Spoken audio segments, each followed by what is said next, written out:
Bonjour à tous. Dans la précédente vidéo, nous avons vu comment utiliser Power Automate pour copier et modifier des données à partir d'une liste source vers plusieurs autres listes cibles.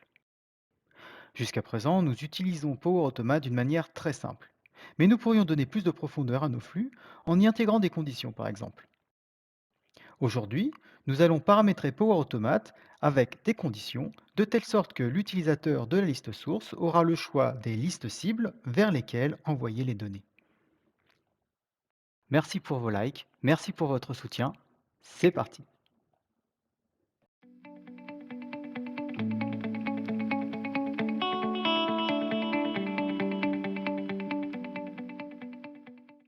Pour expliquer rapidement le contexte, dans la précédente vidéo, j'ai créé une liste source, puis deux listes cibles. Lorsque je renseigne un enregistrement dans la liste source, celui-ci, via Power Automate, est copié et collé dans la liste cible 1 et la liste cible 2. Donc pour l'exemple, je vais recommencer rapidement. Je vais dans ma liste source, je crée hum, un enregistrement.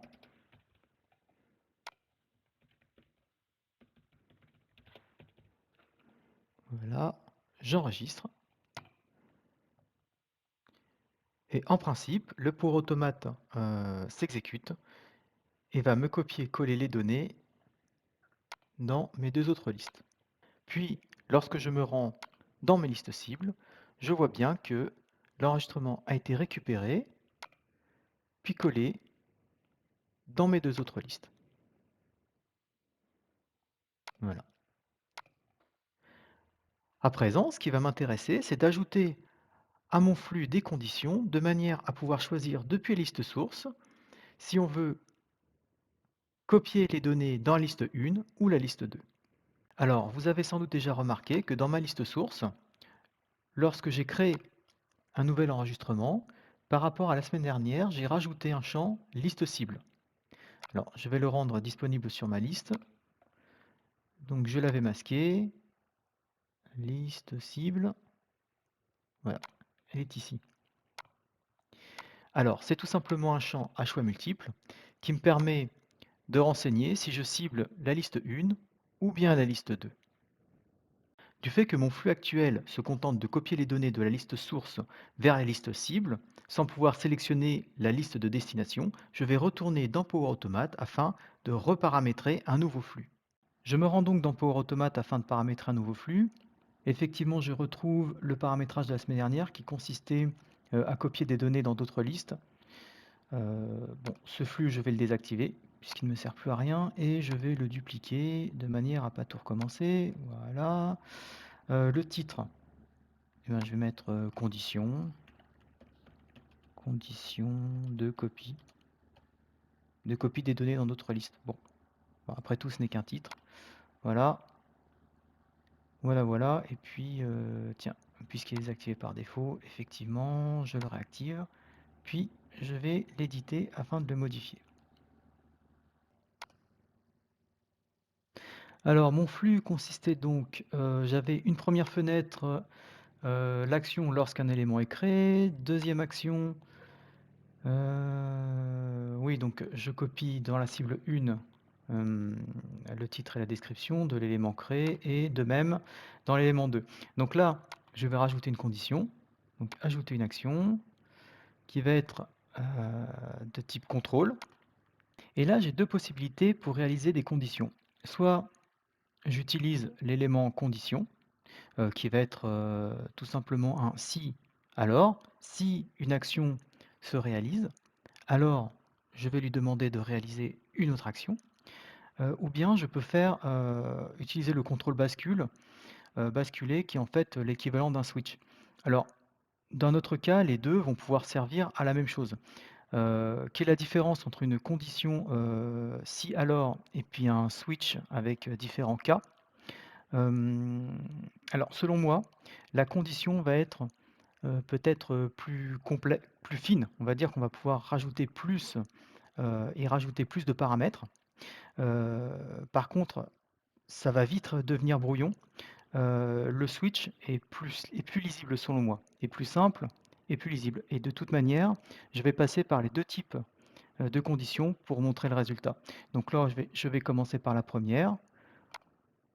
Voilà et donc comme je le disais, là, il me demande, voilà, condition, choisir une valeur. Donc par exemple, la valeur nous, c'était la liste cible, la valeur de la liste cible. Voilà, alors je peux choisir par exemple, est-ce qu'elle est égale? Est-ce qu'elle contient, une valeur? Est-ce qu'elle est différente d'une valeur? Est-ce que c'est supérieur? Voilà, là j'ai des choix que je ne vais pas avoir dans un switch. Par exemple, si je lui dis, voilà, que ça contient la valeur, cible, liste cible 01, voilà, liste cible 01. D'ailleurs, je pourrais même rajouter d'autres, conditions. Rajouter une ligne et puis faire un groupe par exemple, si elle contient la valeur liste cible 01 et la valeur liste cible 02 ou bien si elle contient la valeur liste cible 01 ou la valeur liste cible 02, et puis on peut mettre encore plein d'autres critères. Alors, si oui, si cette condition s'exécute, alors qu'est-ce que je désire faire? Alors je peux peut-être même faire un drag and drop, je décide, voilà, parfait. Donc si c'est le cas, je décide de copier les valeurs, les valeurs de ma liste source dans la liste cible 01 et c'est là où la condition peut vite devenir brouillon, c'est-à-dire que sinon, qu'est-ce que je vais faire? Eh bien, sinon, je pourrais avoir d'autres listes et il faudra à ce moment-là que je rajoute encore une autre action pour dire sinon, alors sinon, je vais lui rajouter sinon si, voilà, sinon si la valeur liste cible, voilà, contient euh, la valeur liste cible 02, voilà, à ce moment-là, je vais copier dans la liste cible 02. Voilà ce que je trouve un petit peu complexe dans les si alors, ou le if then, c'est-à-dire que voilà, on a plus de souplesse, mais par contre, après, on va avoir un effet d'escalier qui va devenir vite illisible. Et d'ailleurs, si vous développez, si vous-même vous êtes un développeur, vous voyez très bien de quoi je parle. Donc là, à présent, je vais enregistrer et puis vérifier que ça fonctionne. J'enregistre et je me rends dans mon SharePoint. Alors, je vais ajouter un enregistrement dans ma liste source. Enregistrement 03, voilà. Description. Et la liste cible va être la liste cible 01. Je vais vérifier à ce moment-là, lors de l'enregistrement. Donc, mon automate va s'exécuter et je vais vérifier que c'est bien repris dans la liste 1 et pas dans la liste 2.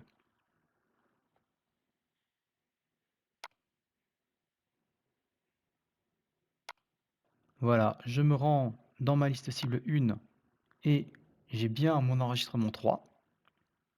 Puis, je vais vérifier maintenant dans ma liste cible 2 et je n'ai pas l'enregistrement 3. Voilà. Je vais à présent ouvrir Power Automate pour voir comment mon flux s'est exécuté. Voilà, j'ai la liste de mes flux.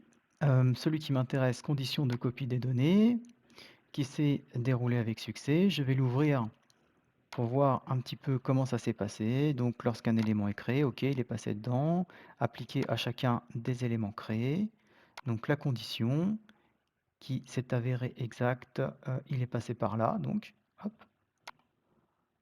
Voilà, qui était donc la condition que c'était avéré exact, c'était si la liste cible est égale à liste cible 01, voilà, hop, et il m'a créé la donnée. Il aurait pu passer, sinon, si j'avais sélectionné 02, la liste cible 02, il aurait été dans le nom, puis, alors donc il n'y est pas passé, effectivement, et voilà, il aurait exécuté la deuxième condition, voilà, et sinon, etc., etc., etc.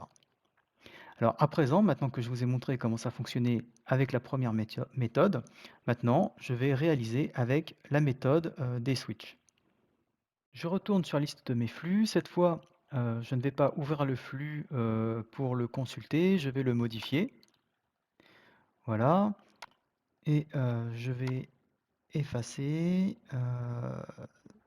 ces conditions. Alors, est-ce que je peux les sortir? Ça m'arrangerait. Oui, je peux les sortir. Parfait. Voilà, parfait. comme ça m'évite de les recréer, je peux les sortir. Je vais supprimer, voilà et je vais rajouter ici mon action sur le contrôle à partir de la bascule. Voilà et comme vous pouvez le voir, c'est beaucoup plus simple. Donc le cas, ça va être le commutateur qui va être donc je choisis la valeur de la liste cible, voilà, donc appliqué à chacun et en fin de compte, alors il me met casse, normalement c'est un case. Enfin je dis normalement mais c'est un cas. Pourquoi casse? C'est une traduction, bon, peu importe, après tout ce n'est qu'un nom. On peut même le modifier d'ailleurs, on pourrait même le renommer par, cas. Voilà. Bon, après c'est voilà, c'est pas très important. Hem, voilà, alors il est égal, je reprends. Donc la liste cible, value est égale à, liste cible 01 et là, tout simplement l'action que je vais ajouter, je crée mon élément. Ah, je peux pas le déplacer celui-là par contre. Ah si, c'est bon. Ou bien je rajoute, un autre cas, voilà, qui va être, liste cible 02. Voilà. Voilà, sinon il ne fera rien. J'enregistre.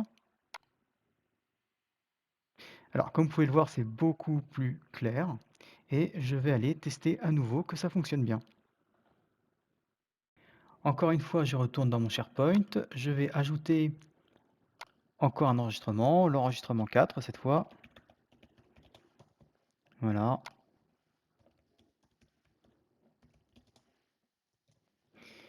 Voilà et la liste cible, tiens, bah, je vais sélectionner la liste cible 2.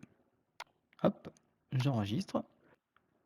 Voilà, il faut juste attendre que le flux s'exécute et je vais me rendre sur mes différentes listes, la 1 et la 2, pour vérifier que sur la liste cible 01, mon enregistrement n'a pas été copié, alors que c'est le cas pour la liste cible 02.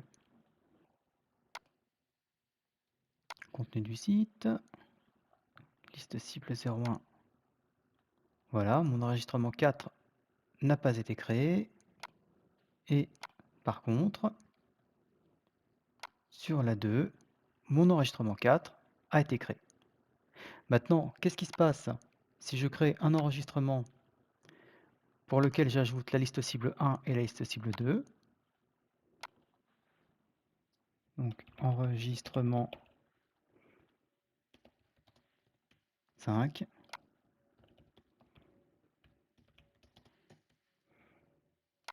Hop, j'ajoute les deux, je valide, j'enregistre. Voilà.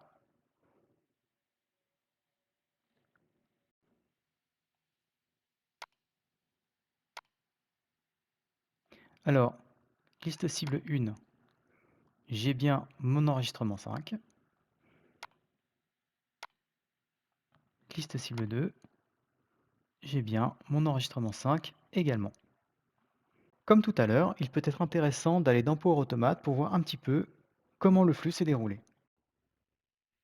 Voilà, j'ouvre mes conditions. Donc celle qui m'intéresse plus particulièrement, c'est celle où il a pris les deux valeurs.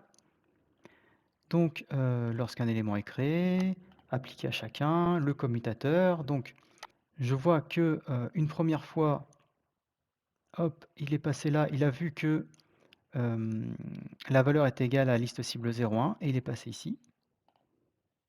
Il m'a créé mon enregistrement. Puis ensuite, normalement, suivant, voilà, il est passé par là, liste cible 02, et il m'a créé mon deuxième enregistrement. Pour conclure, dans Power Automate, vous pouvez y insérer des conditions. Dans le tuto d'aujourd'hui, j'ai utilisé SharePoint pour illustrer ces conditions, mais en réalité, vous allez pouvoir utiliser n'importe quelle application capable de se connecter à Power Automate. Les conditions peuvent être de deux types, de type si alors ou bien de type commutateur. Dans la majorité des cas, vous obtiendrez les mêmes résultats, sauf que dans le cas du si, les réglages sont beaucoup plus fins et on va pouvoir réaliser plus de comparaisons, des types de comparaisons plus diverses, alors que dans le cas du commutateur, ça va être beaucoup plus figé. Si ce tuto vous a été utile, n'hésitez pas à me mettre un like et si vous pensez que cette vidéo est digne d'intérêt, partagez-la. N'hésitez pas également à vous abonner à ma chaîne. À très bientôt.